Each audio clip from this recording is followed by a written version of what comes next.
Hi there, and welcome to Lost in Literature. We are back to Julius Caesar and Shakespeare again. Um, we'll be doing Act 3, Scene 1, and Part 1. I have divided it for my convenience, so please bear with me. Scene 1, there we are in front of the Capitol. A crowd of people, among them Artemidorus and the soothsayer, flourish of trumpets. Enter all the people important in this scene, the conspirators and Caesar, of course. So anyway, here are the names: Caesar, Brutus, Cassius, Casca, Decius, Metellus, Trebonius, Cinna, Antony, Lepidus, Publius, and others. So Caesar, now look at the way the scene begins. Caesar, the first person he spots in the crowd is a soothsayer. So he reminds him, the Ides of March are come. What do you say to that kind of a thing? Um, the soothsayer says, I, Caesar, but not gone. It hasn't yet passed. So you are still in that danger zone. So take care. You have to beware. But Caesar is just waving it off. All right? Artemidorus. Hail, Caesar. Read the schedule. Decius. Trebonius doth desire you to overread at your best leisure this his humble suit.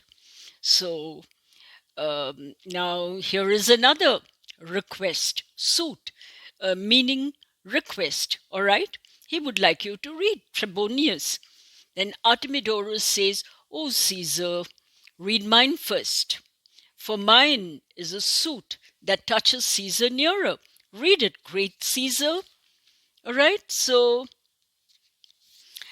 Artemidorus really wants to tell Caesar that there is this plot being hatched to kill him. But look at Caesar, he just waves it off. What touches us ourselves shall be last served. Oh my God. He's really, brushing aside every warning. Delay not, Caesar. Read it instantly. For God's sake, read it. What? Is the fellow mad? He's exclaiming. Caesar's not going to listen to anybody. He's quite arrogant, quite sure of himself, very confident of what's coming for him. Publius, Sirrah, give place, make way. Cassius, what? Urge you your petitions in the street? Come to the Capitol. So Caesar says, look, you're not going to press me with requests and solicitations and all kinds of petitions right here in the street. There's a way to do it. Come to the Capitol. Caesar enters the Senate House, and the rest is following. Then Popilius says, I wish your enterprise today may thrive. Cassius says, what enterprise, Popilius?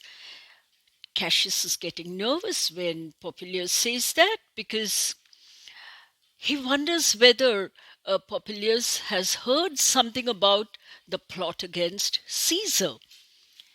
But Popilius says, fare you well, and he goes towards Caesar. Brutus now. What said Popilius Lena? What did he say? He's asking Cassius.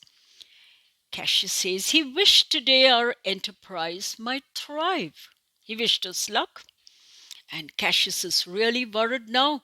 I feel that our intention has been found out.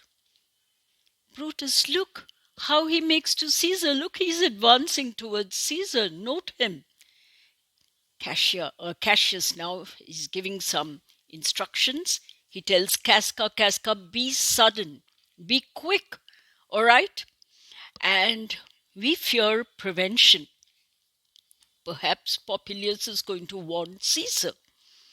Brutus, what shall be done? Cassius is at the end of his wits. If this be known, if this emerges their evil plan, then either Cassius or Caesar never shall turn back. If we succeed, Caesar will be killed. He's not going to turn back. And if we don't succeed, Cassius says he's going to kill himself. Brutus, Cassius be constant. Popilius Lena speaks not of our purpose. Look, for God's sake, be cool. Because Popilius Lena, as far as I can see, is not talking about us at all. Because look, he smiles and Caesar's expression has not changed. It's obviously some kind of a pleasant exchange they are having. Cassius, Trebonius knows his time. For look you, Brutus, he draws Mark Antony out of the way. So they had really planned it very, very thoroughly.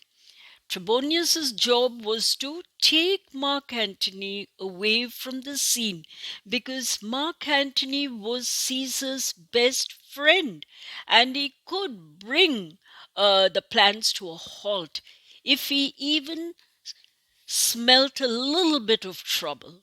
So there you are, he's being removed altogether from the scene. Antony and Trebonius exit, and Decius immediately now, he has something to ask Caesar. I mean, he is looking for Metellus Cimber.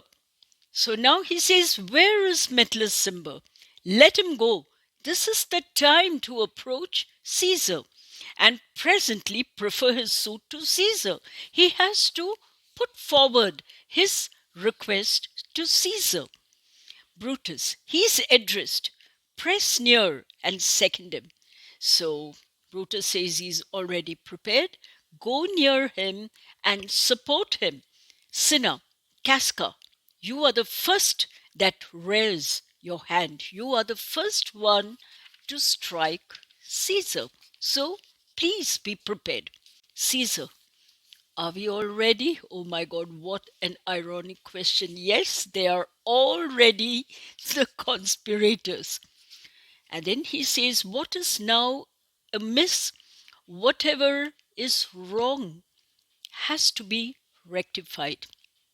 So, what would you all like Caesar and his Senate to do?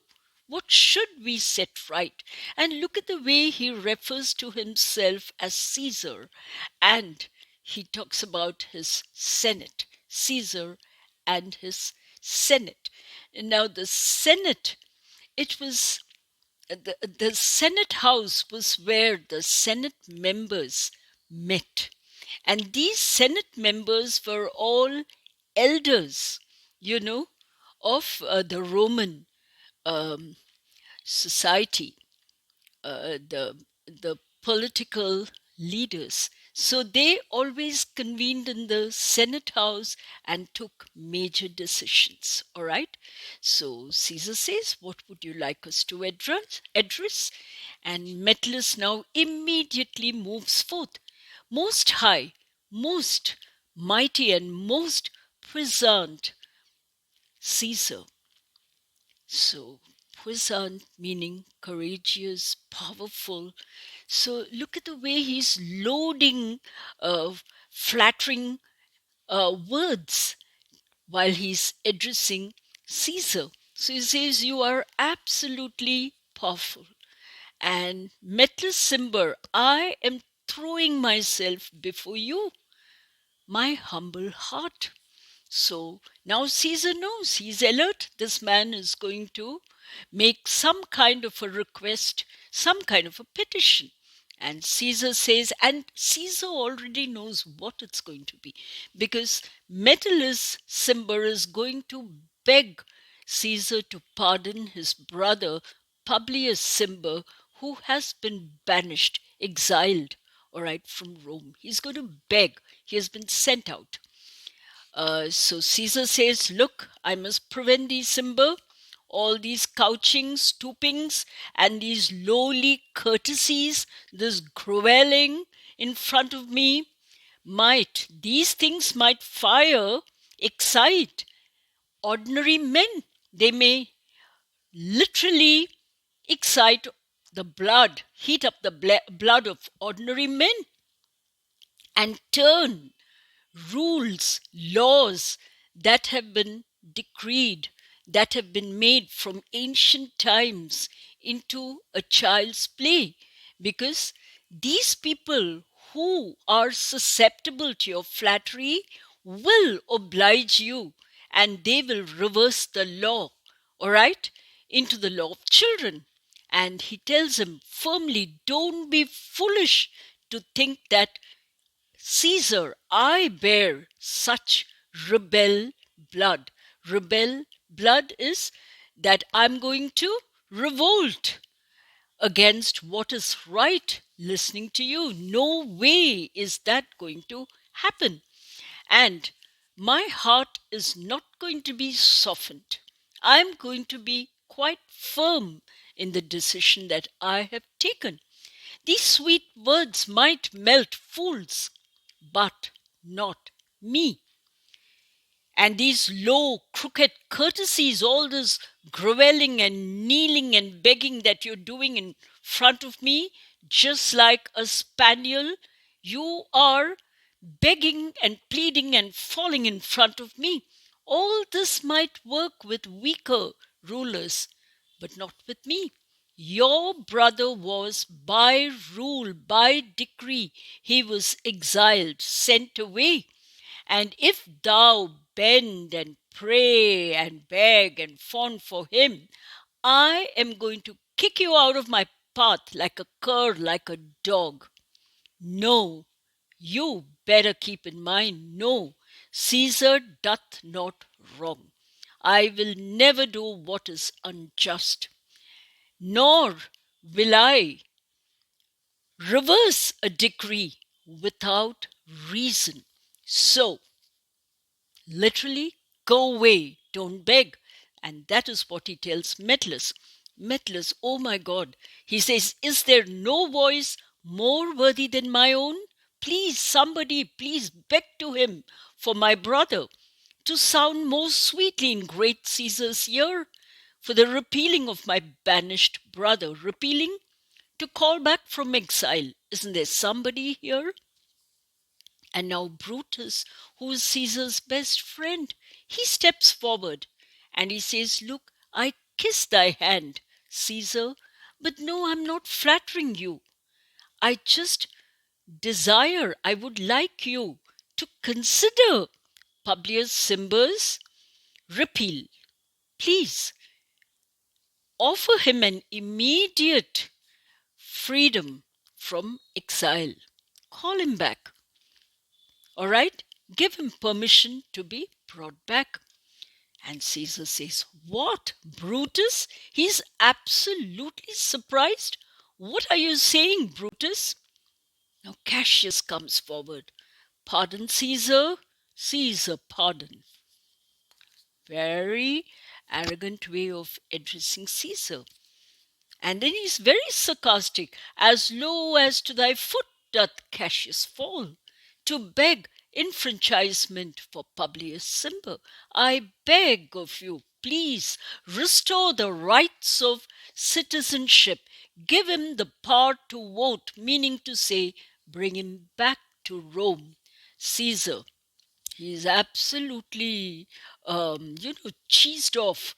So he turns around and then he tells the crowd there, that's the people, including the conspirators, I could well be moved. I could be influenced if I were you, if I were just like you, weak men. And particularly, this is addressed to Cassius.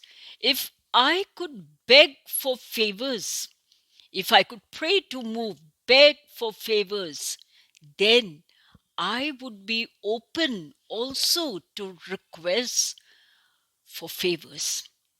But since I don't personally beg for any favor, I am not going to listen to you. And I'm not going to take a kinder view of this petition. because I am constant. I am absolutely constant, fixed.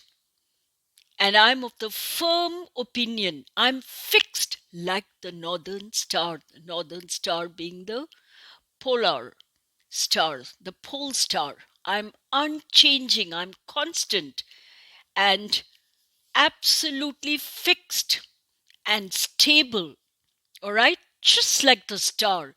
And there is nobody in the sky, in the heavens, which can compare to the pole star in its fixed position.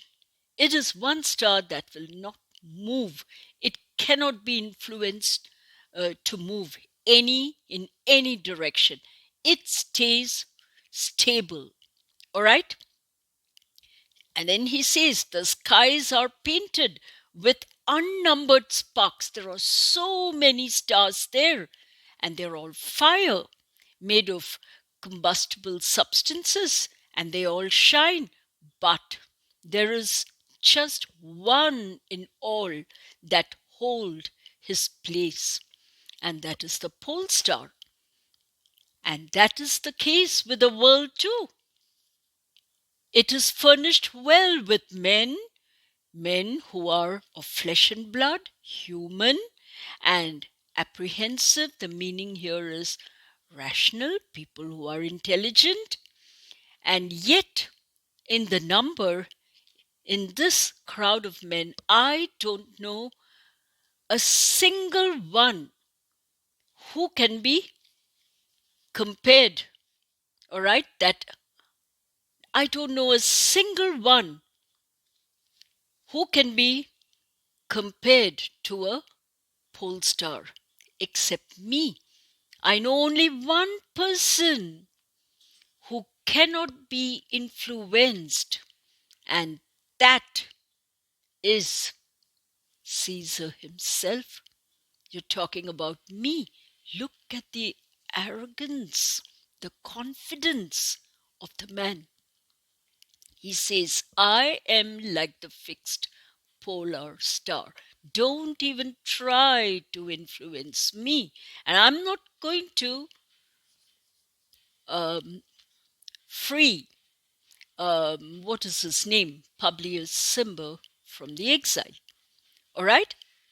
Let me a little show it even in this, that I was constant. I always held the opinion that Cimber should be banished, and I still feel the same. All right? Cinna says, O Caesar, hence, says Caesar, wilt thou lift up Olympus? Olympus is a mountain in Greece, he says. Are you people foolish enough to think that you can lift up Olympus? Look at the comparison he's making to himself. Great Caesar. Doth not Brutus bootless kneel?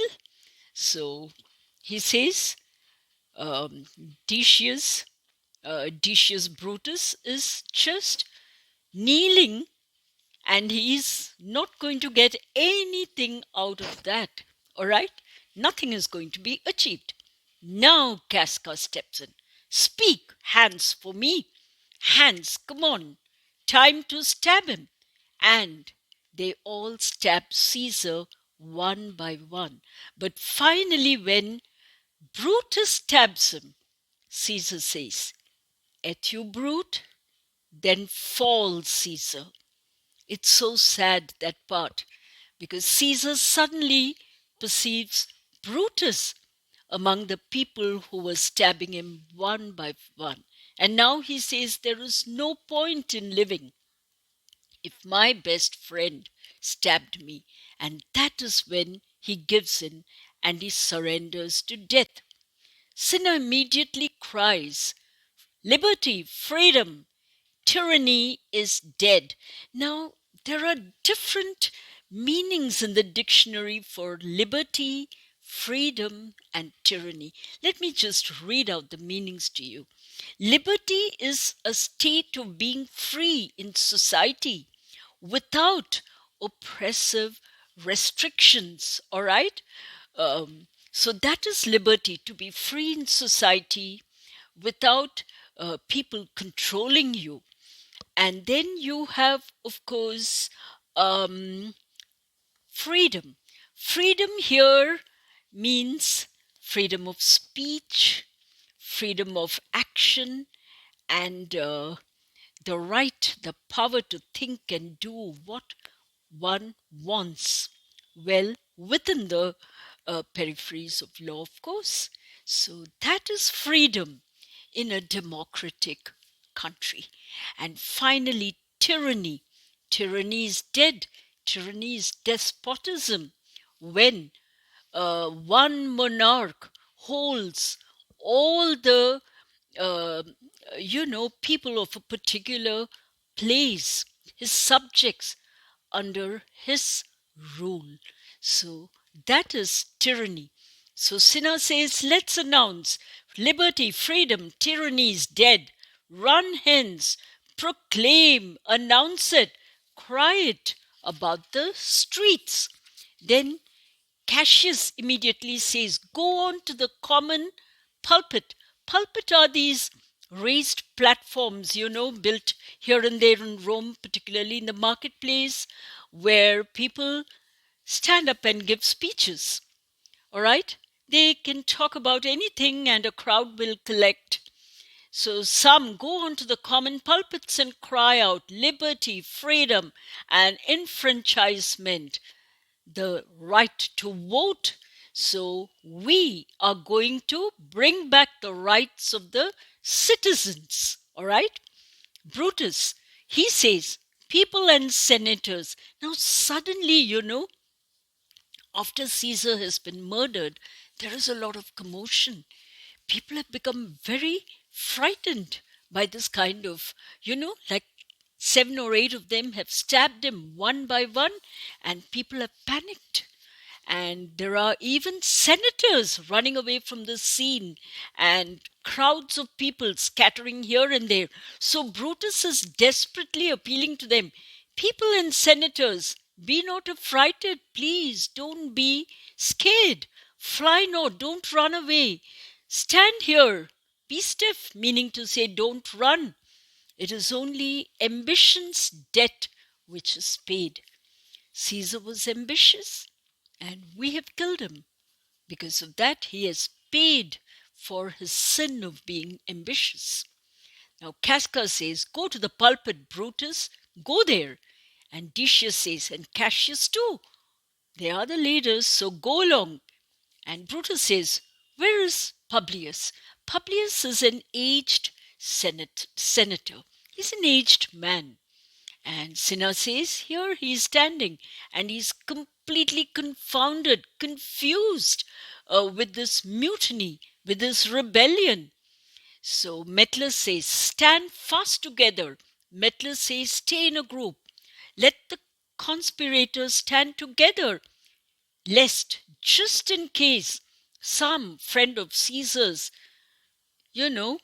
comes by and attacks us. So Brutus says, look, talk not of standing. This is not the time to stand. And then he consoles Publius. Publius, good cheer, please, don't worry. We don't intend to harm you, nor are we going to harm any Roman here. So tell them, Publius, please don't worry. Tell them that we are not going to harm anybody. All right? And then Cassius says, and leave us Publius. In any case, Cassius tells him to go away. All right? He's showing his so-called concern for Publius. In case the people here rushing towards us, they do your aid some mischief, in case they harm you, Brutus, do so, and let no man abide this deed.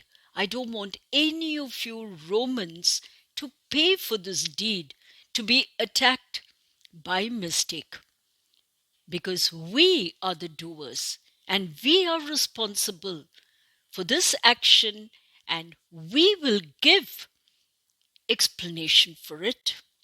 All right, so we'll stop at this point, And I hope you followed everything here. I have tried to explain as well as I could.